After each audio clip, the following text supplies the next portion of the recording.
Dando sequência à nossa Masterclass Próteses Provisórias, no capítulo anterior nós tínhamos conversado a respeito de reembasamento.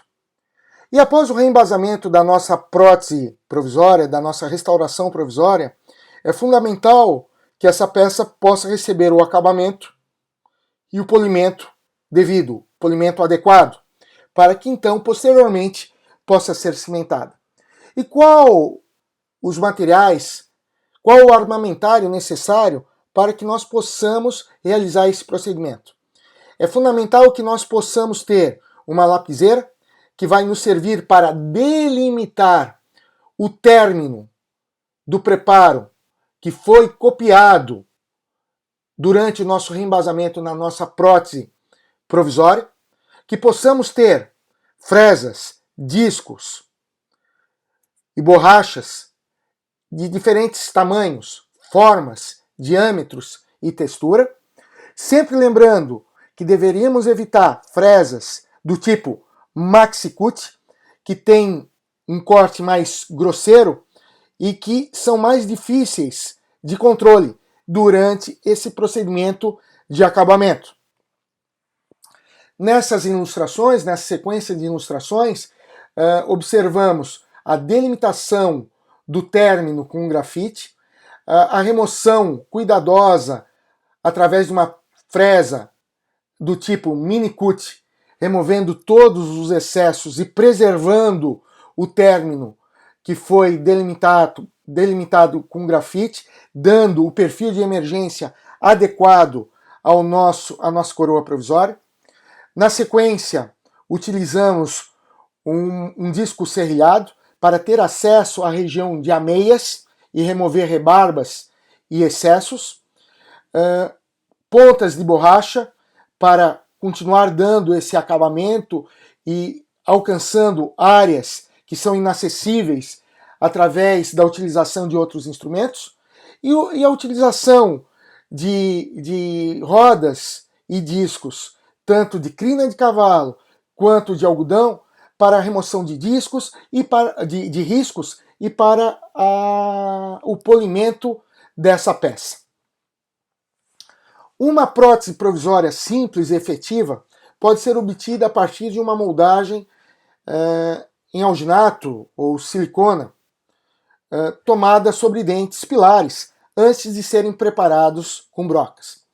Para a aplicação dessa técnica é necessário que o dente ou os dentes em questão apresentem uma forma anatômica que, ao ser reproduzida na prótese provisória, atenda aos requisitos estéticos, biológicos e funcionais.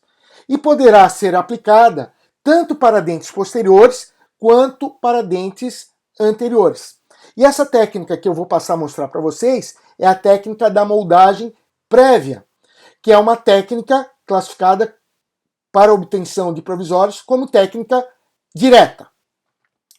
Então, temos ali um dente com uma restauração extensa de amálgama, que se optou em realizar uma coroa de recobrimento total, uma coroa total.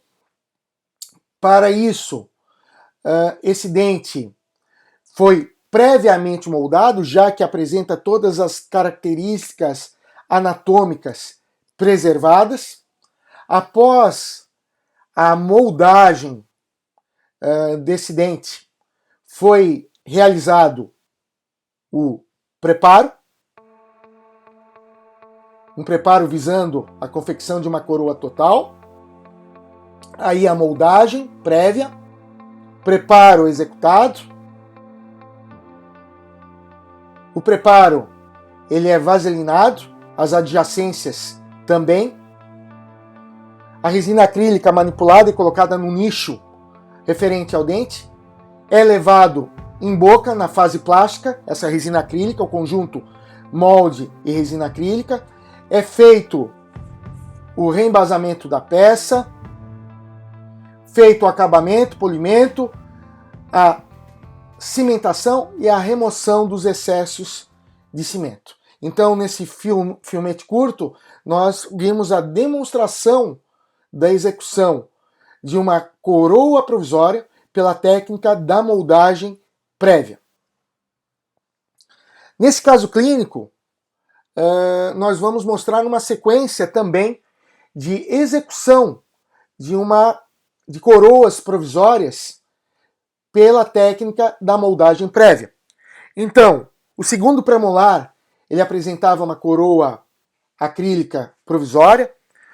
O primeiro molar apresentava descoloração, não estava esteticamente agradável, e também tínhamos uma restauração extensa, metálica, de recobrimento oclusal do pré-molar.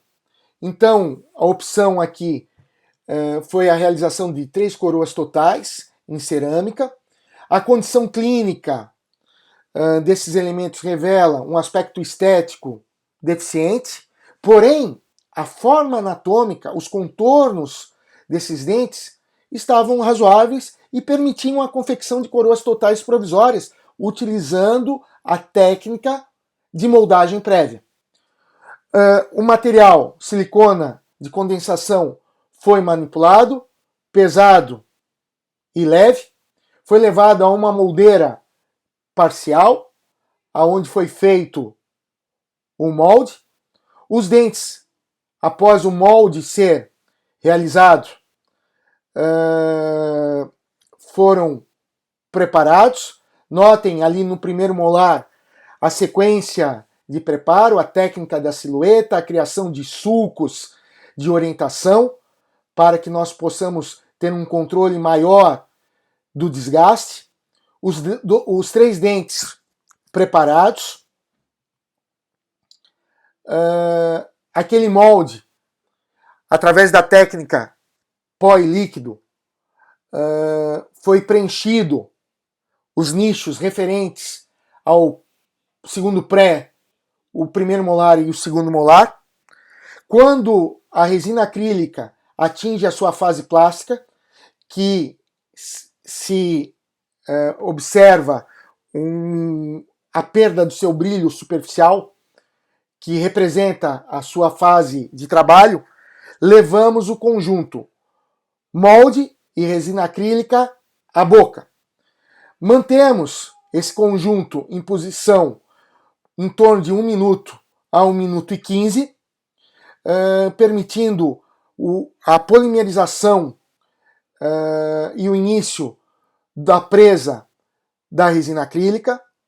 Removemos o conjunto de boca, aguardamos a polimerização e a presa final da resina acrílica, removemos do molde as casquinhas, os casquetes de resina acrílica, fazemos a delimitação do término do preparo, fazemos a remoção utilizando discos, dando os contornos e removendo os excessos da peça, damos o acabamento com pontas de borracha, o polimento com feltros e rodas, seja de crina de cavalo e também de algodão, para que nós possamos abrir o brilho, as peças finalizadas. Se necessário, se a adaptação marginal não estiver adequada, se procede o reembasamento. Nesse caso, foi uma exceção, não foi necessário. Posicionamos a peça, avaliamos essa adaptação, os contornos, uma vista oclusal das restaurações provisórias e analisamos os aspectos oclusais, checando esses contatos. Se necessário, fazemos os ajustes e, caso esteja tudo bem, fazemos a cimentação da peça.